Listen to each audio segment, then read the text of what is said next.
Whether you're a fan, anti-fan, or a casual observer, you've probably heard of any number of controversies and scandals from the Hellaverse or its creator, ViviziePop. Just in the last year alone, there have been multiple instances where the fandom or production team have come under scrutiny for anything from fic bashing, selling links, or creative decisions. Some of these outcries are completely warranted and more than valid, bringing attention to genuine issues within the fan base or behind the scenes of Helluva or Hazbin. However, some have been overblown, to say the least, or at best handled very poorly. In this series, I aim to weaponize my autism and deep dive into the various issues surrounding the Hellaverse, its creator, and its fandom. The series is going to get heavy sometimes. Hazbin Hotel especially deals with topics and storylines that are deserving of sensitivity, such as sexual abuse, labor and sex trafficking, and sometimes treading the line of bigotry at best.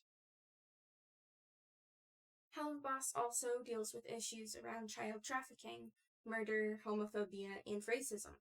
For those who struggle with tone, I will be utilizing on-screen tone indicators where I can to clarify the general vibe of each section, but I'll also provide specific trigger warnings at the beginning of each installment moving forward.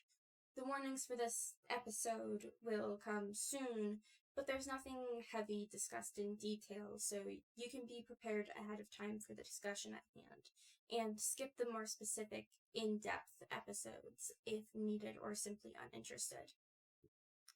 A note on the format, I will also try to lay a clear foundation that is as accessible as possible before jumping into anything that is likely to trigger some people, like the more graphic abuse within Hazbin or a lot of the fandom-specific issues there have been.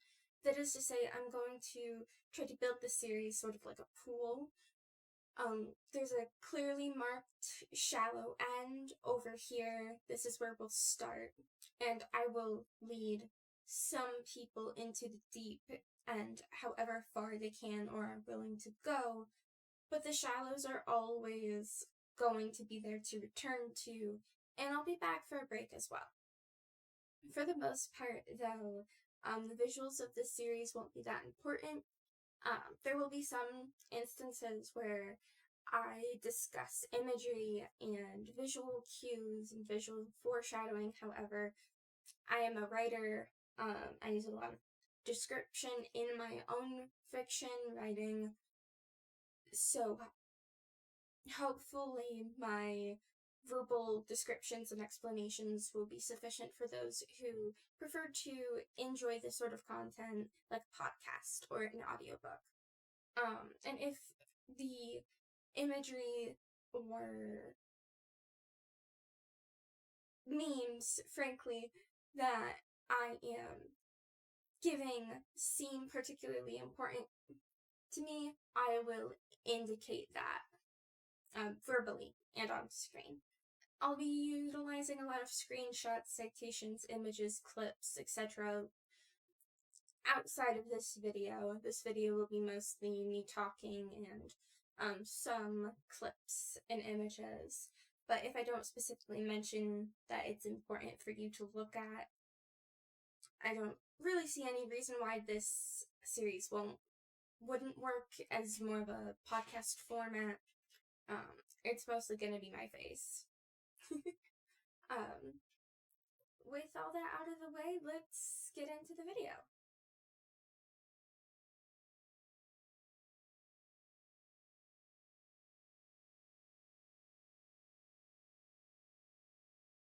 Hey, this is Salty from editing here.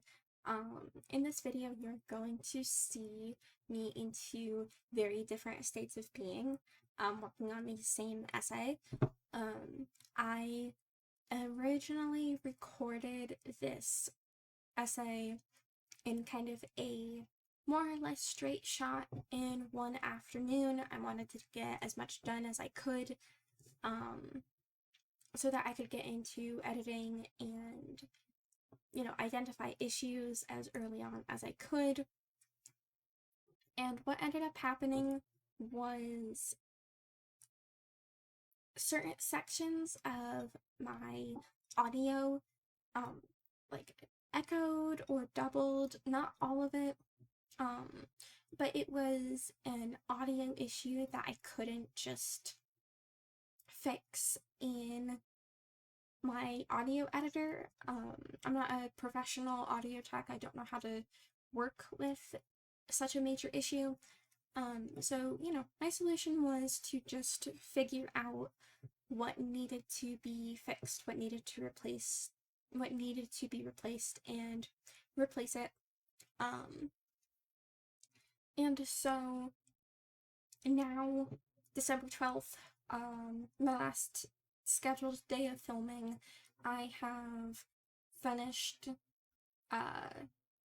replacing those clips, which is why you'll see me in like a very put together outfit, you know, face painted up, hair nice in most of the video, and then in 5 to 10 minutes worth of clips I look like, you know, I'm in a very different state of being, which is fine. I really don't care. Just a heads up, this is not an error. I just had to fix some things. Hello everyone, my name is Gemma, and I'm the one and only Salty Unicorn. And before we dive into the world of Hellaverse, I wanted to take a moment to properly introduce myself for anyone who's new here, which is most likely everyone. I'm a new-ish creator here online. I've been bumbling around for a couple years now, but I'm just starting to get my footing with what direction to go in and figuring out some process stuff.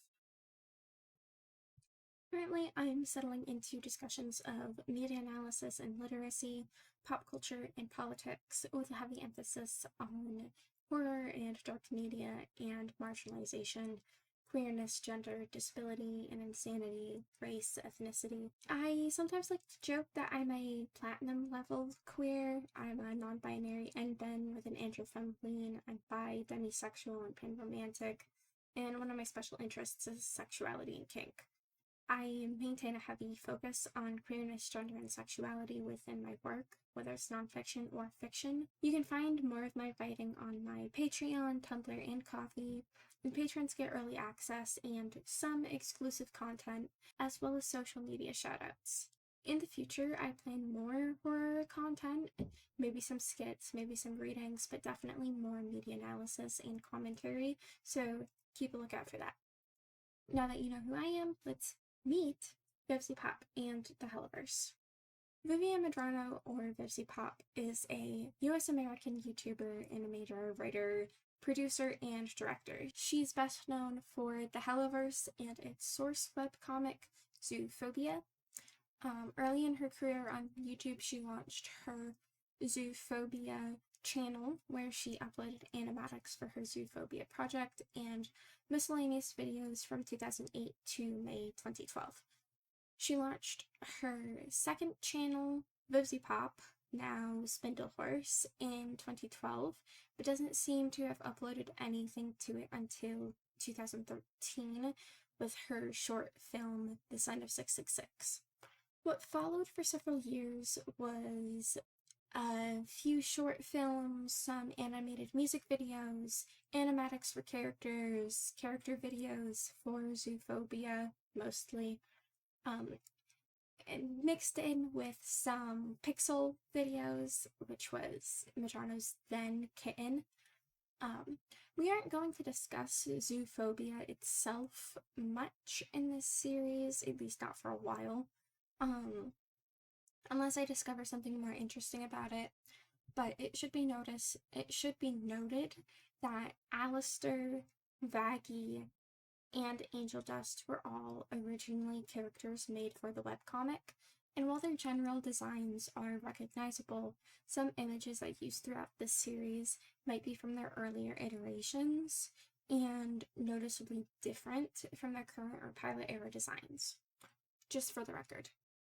Medrano graduated from the School of Visual Arts with a BFA in August 2014, and honestly, good for her. This college shit is difficult as fuck.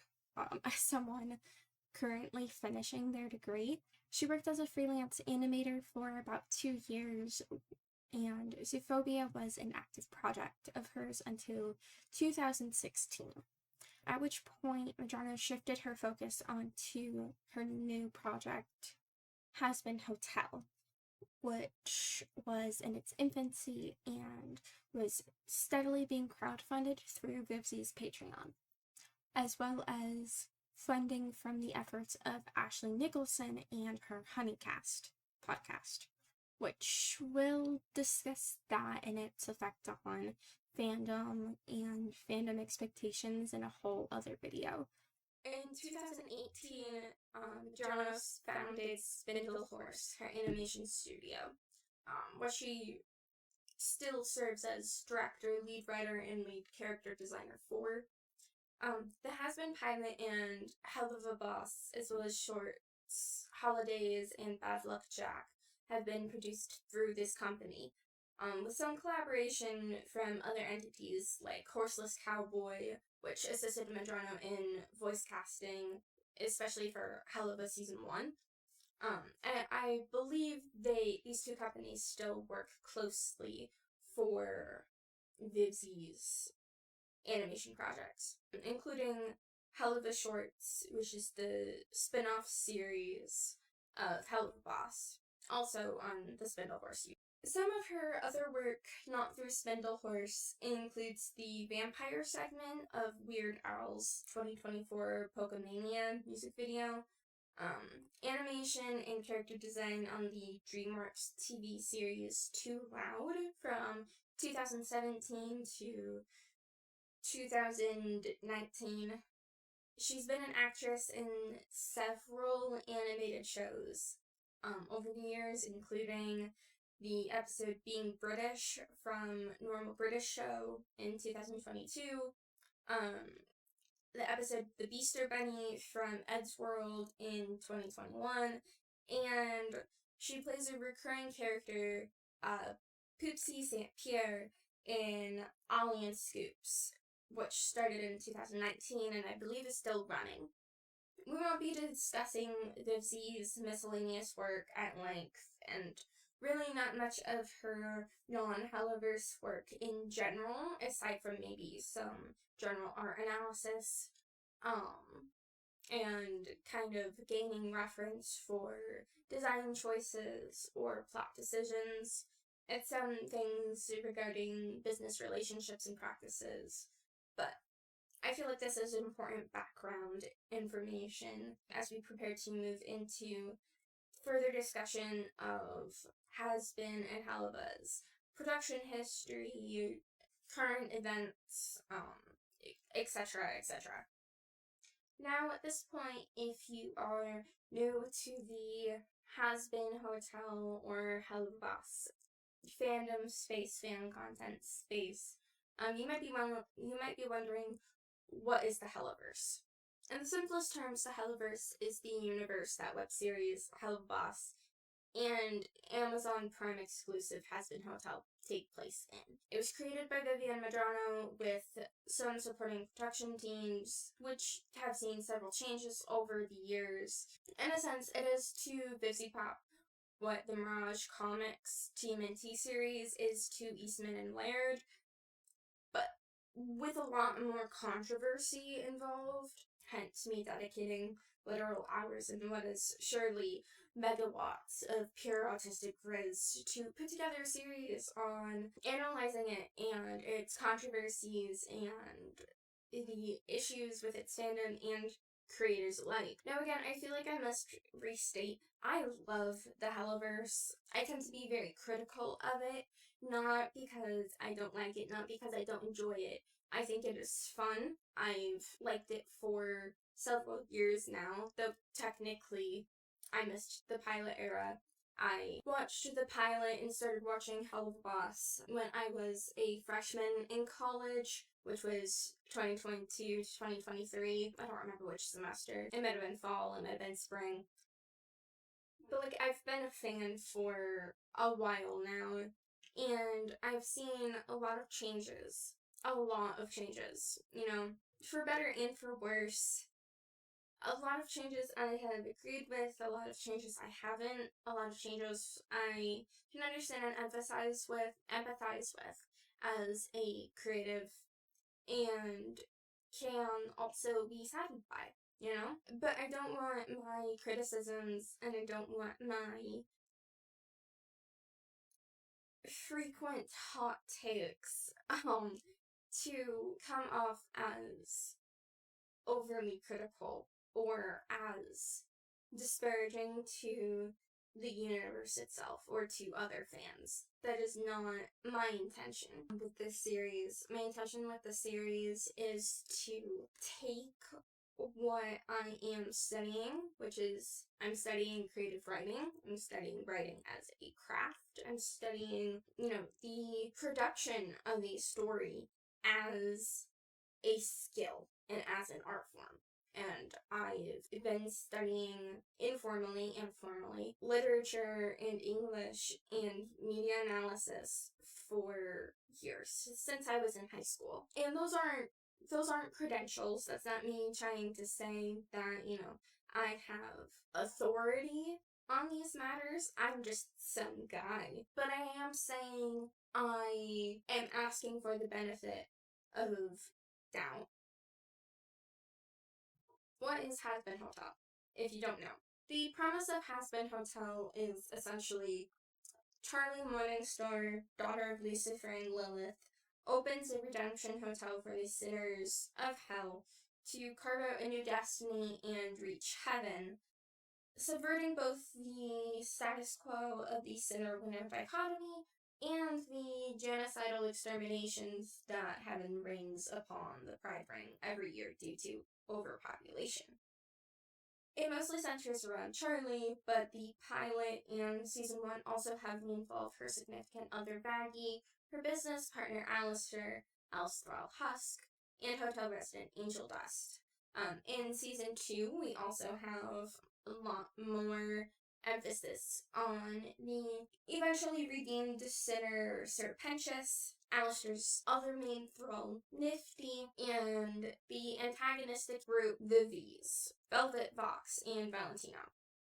Vaggie is a sinner and ex-exorcist angel, and exorcists are the soldiers heaven sends down to terrorize the Pride Ring.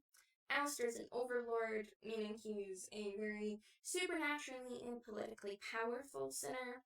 Husk is a former overlord, now Alistair's thrall, as I mentioned. Angel Dust is a thrall under the overlord Valentino, and a major porn celebrity within Pride. Nifty is also a sinner, as I said, Val's thrall, and there is evidence to support the theory that she was also once an overlord. Serpentius is a eventually redeemed sinner, as I mentioned. Given the recency of season 2, I'm going to try to avoid discussing the contents of it in this introductory video as much as I can. I will leave that for slightly later videos. At least give people, you know, to the end of the year to get into that if they haven't. There are several other characters that are extremely important, such as Lucifer, Lilith, Rosie, Carmine, the angels, many angels in heaven. But a lot of the details on them come more so from season 2 than from season 1, and so previous statements about season 2 and spoilers apply. On the other side of the coin, Helluva Boss, it's kind of difficult to describe. It's a sitcom-esque web series that follows the Hellborn Rathian Blitz, the Silent, and his family/business IMP, or the immediate murder professionals. It's going on its 3rd season, so summarizing its overall plot is a little more difficult, but some of the biggest points here. Blitz, Millie, and Moxie are all Rathian imps, but it will likely come up later that Moxie was raised in the Greed Ring. Mox and Millie are married. Blitz's Hellhound daughter, Luna, is likely from the Gluttony Ring, and was adopted by Blitz just before her 18th birthday, saving her from euthanasia. Former Goetic Prince Stolas is Blitz's main love interest and eventually significant other, a royal resident of Pride. He has a daughter named Octavia. In the beginning of the series and until later in season 2, Blitz and Stolas were in a transactional and really dubiously consensual sexual relationship where Blitz had access to Stolas' grimoire in order to perform the Earth-based assassinations that IMP promises.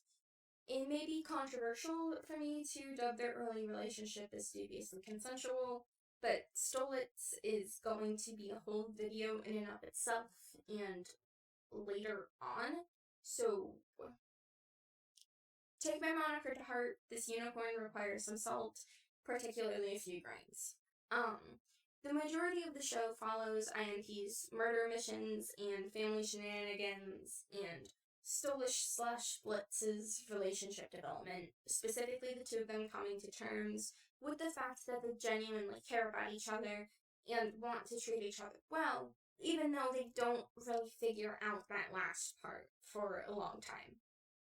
We'll discuss the finer points of the Hellaverse world building, plot, characters, relationships, and also a lot of politics at later dates in other videos.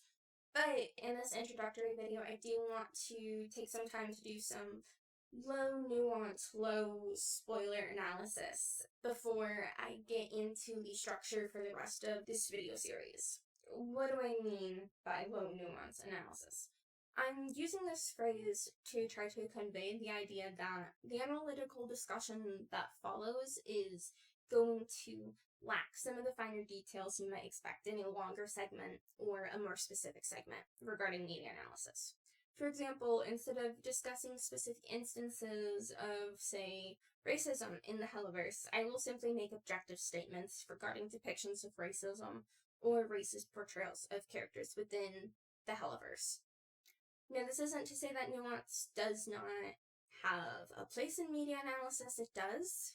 In fact, most of my analysis features quite a lot of nuance. I like to take things at different levels of seriousness, from different perspectives, try to apply context of potential intentions and impacts. Nuance is very important to me.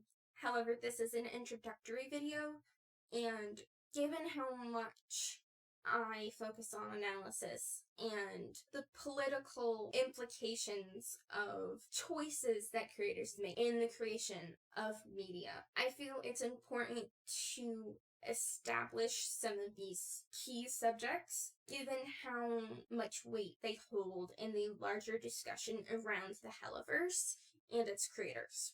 In short, the point of this low nuance analysis section is not to dive into the specifics of these issues, but instead to make you, the viewer, aware of them, to set up further exploration in the following videos. For these short, low nuance discussions of serious topics, I'm relying on your comprehension skills to understand what I am talking about and understand that these things have more depth than simply what I am saying about them right now. Now, to begin this low nuance analysis of the Hellaverse, I want to make a few observations about the politics expressed through the media.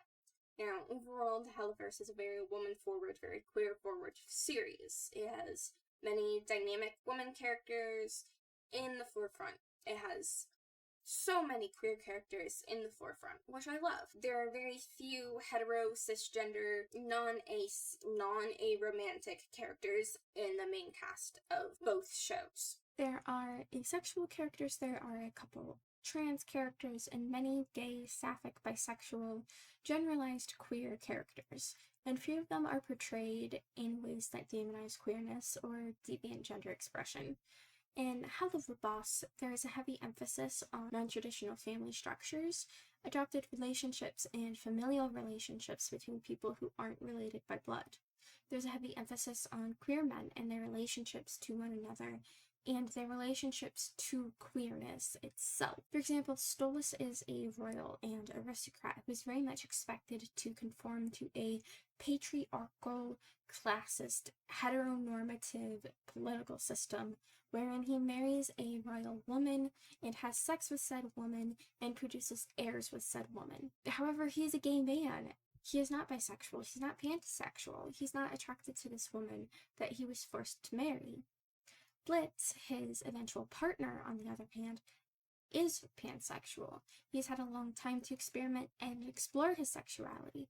It's unclear if he has ever faced persecution or judgment for his sexuality in Hell. I think that Helluva Boss does a really good job of exploring how cis heteronormativity and forced marriage interact with the reality of queerness and the realities of attraction and love. I think it's a very messy, complicated subject that a lot of fans don't take the time to properly dissect and discuss. I've seen a lot of people kind of just write off Stolas and Blitz as simply an affair couple, and while that is true, they completely neglect the fact that Stolas is a gay man who was forced as a child into a relationship with a girl, with a woman.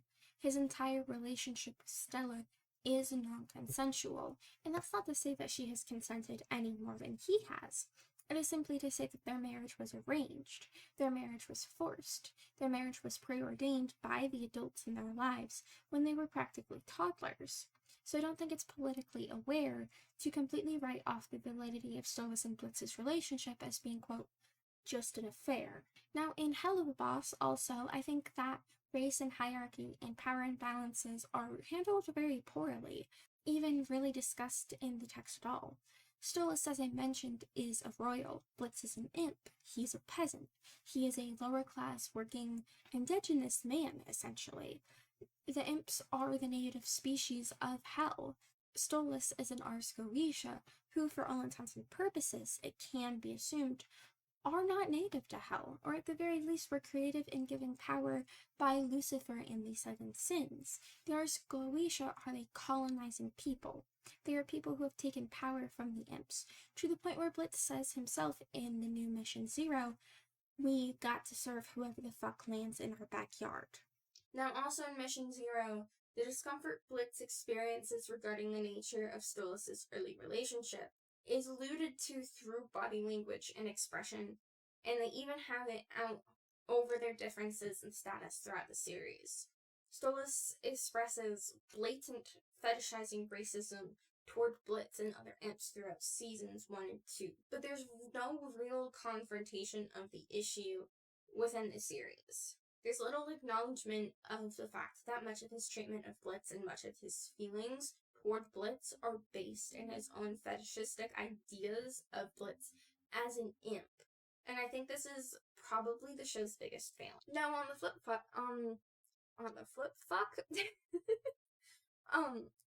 the flip side, for Hazbin Hotel, I think that it discusses and handles political power imbalances and hierarchy better to a degree. I think it's one of the show's stronger suits. Season 2 had some disappointments in that regard, I will say.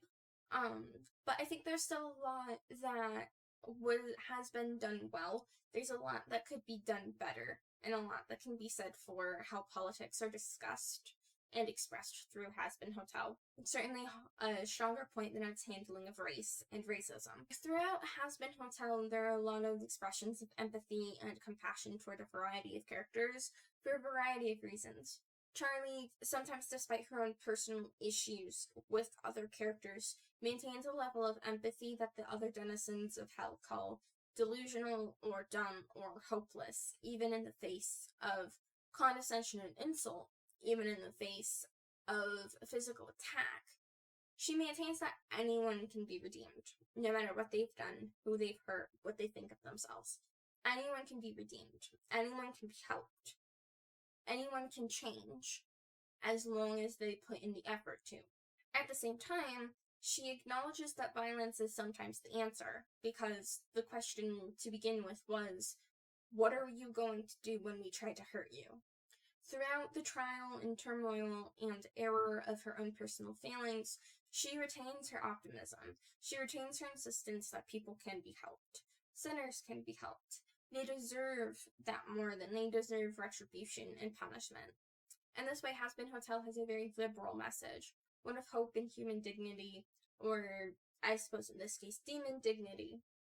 Regardless, the narrative of the show, the visuals and the plot, and the themes behind Charlie all maintain the insistence that despite what must sometimes happen for the protection of others, anyone can do better if they are given a chance. Because better is a choice, not something that is earned. In this way, I think the politics of Hazbin Hotel are solid enough, despite being liberal, and this is the part where I specify that I'm a leftist. I am farther left than a liberal, and so I'm politely critical of liberal politics. But they're solid enough for the time.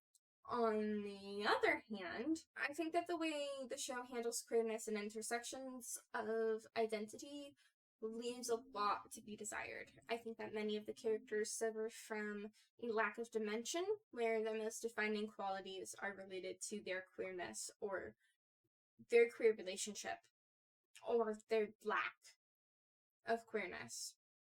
I don't think this is specific to any one character or another, but I do think Vaki and Husk are rather clear examples of this.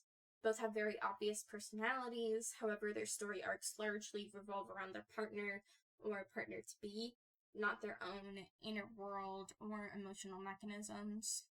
And this holds even through season 2, which was disappointing. There's really not much more I can say on either series without involving a lot of nuance, and I feel that attempting to make further statements with little to no explanation, especially regarding the queerness of Hazbin Hotel, is going to get me flamed to shit, especially because I myself am openly, proudly ace and non-binary. I'm not in the mood for anyone's aphobia, biphobia, or exersexism. I do not care. I don't care enough.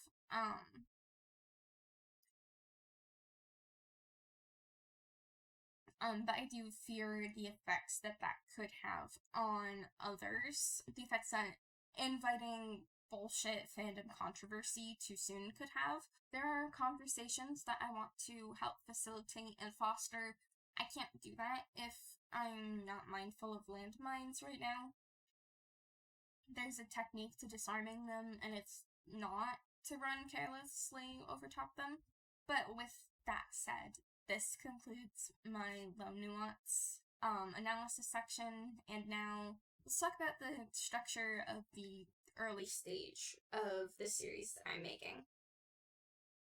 Okay, now that we've introduced our overarching topics, Vivzie, Hazbin, and Helluva, some pros and cons of each, let's cover some general planning for the early stages of this series. If that is video order and release expectations. So firstly, and very quickly, I have a rather practical approach to naming videos. I always include the topic within the title. I don't use clickbaity or outrageously sensational titles to attract attention. I summarize the point of the video at the beginning, like I did here earlier, and in the description. I'm no more entitled to your time than anyone else on the internet, so if something isn't very important to you, then so be it. You know, that's my philosophy. That said, I do think the heavier topics, like the discussion on sexual violence and the discussions on racism that I will be having, are important. Ultimately, I can't make you watch. I'm not going to try to guilt trip you about fandom videos, you know? I will say ahead of time, my coverage of Hazbin Hotel is going to be more frequent and sooner than my coverage of Helluva Boss, so keep that in mind. But my expected video order with projected titles, synopses, and release times are: 1. An introduction to the Hellaverse and ViviziePop. This introductory episode to the series, which sets up ViviziePop in the Hellaverse as a creator and creation, as well as some basic plot breakdown and low nuance analysis. This is set to be released for my early access patrons late December 2025 and for free on YouTube January 2026, early in January. 2. Lore and timeline of Hazbin Hotel so far. A plot and timeline breakdown from pilot to the end of season 2. This will have a related analysis video later next year. Projected release is January for both early access and free YouTube access. 3. The questions around Traggy, Charlister, and Radio Apple. An asexual sapphics analysis. This is a socio-political analysis of shipping, discourse, and queerphobia from the perspective and lived experience of a non-binary asexual sapphic person. Projected release is February 2026 for both early access and free YouTube access. 4. The radio demon analysis, racism, and fandom purity. This will be a deep dive into Alistair as a character and how he functions as representation for Black queer men, especially Black ace men, and the way the fandom approaches him. Projected release time is March 2026. 5. The Underexamined Charlie Morningstar, analysis, misogyny, and fandom purity. A deep dive into Charlie as a character and how she functions as both a main character and a major figure within the Hazbin fandom, especially as a queer woman character. Projected release is April 2026. And 6. Ranking and analysis of the Hazbin Hotel Season 1 soundtrack. Exactly what it says on the tin, a fun, less intensive video on the music in Hazbin Hotel Season 1, exploring my personal feelings, some analysis, and discussion of how the songs function for the plot and characters. The projected release for this is May 2026, which is around the time I'll be graduating, which is why I want to do which is why I'm planning a less intense video for that time. As you can see, I plan to focus on our 3 main characters, Charlie, Alistair, and Vaggie, their character arcs, fandom reception and interactions, plot and analysis, general execution of the story. I will not shy away from heavy topics, subjects that require a lot of nuance, or from what are piping hot takes in this fandom space, and that's just for my main analysis series. For other videos, I plan to be having more frequent, smaller segments on Hazbin and Helluva. Honestly, probably mostly Hazbin, especially TikToks, scene breakdowns, theories, mini analyses, general discussions about characters. These will be mostly prompted by my own availability and interest and how people receive previous topics, various topics, my approach to things, etc. These videos will be more flexible and free flow with a wider variety of structures, levels of nuance, and also, of course, quality. The only other Hellaverse videos I'll be making are purely for fun ones, like fan art, filtered games, headcanons, what have you. To wrap this video up with a nice sparkly bow on top, I just want to give a friendly reminder that, first of all, while my name suggests that I am a magical horned creature covered in salt, I am, in fact, a human being. I will never have the perfect approach to every topic, and you should be ready to have civil disagreements with any well-meaning person on the internet. That said, I do my best to provide accurate, well-rounded information and analysis, so if you take issue, please state your concerns respectfully in the comments below. If you're enjoying my time with me and want to have more of it, check out my writing on Tumblr, Ko-fi, and Patreon. All of my other platforms, including TikTok, are in my link tree below and on the screen right now. Also, if you have the means, I am preparing for post-graduation life, and there are a lot of financial issues there, so if you have the means, I always appreciate support through my Ko-fi at Gemma Sun, where you can give donations and purchase my editing services, or through Patreon memberships, which start at $1 a month for social media shoutouts and early access to video content, and currently go up to $5 a month for shoutouts, early access, and some exclusive content. I hope your days and nights are magical, and I will see you in the next one.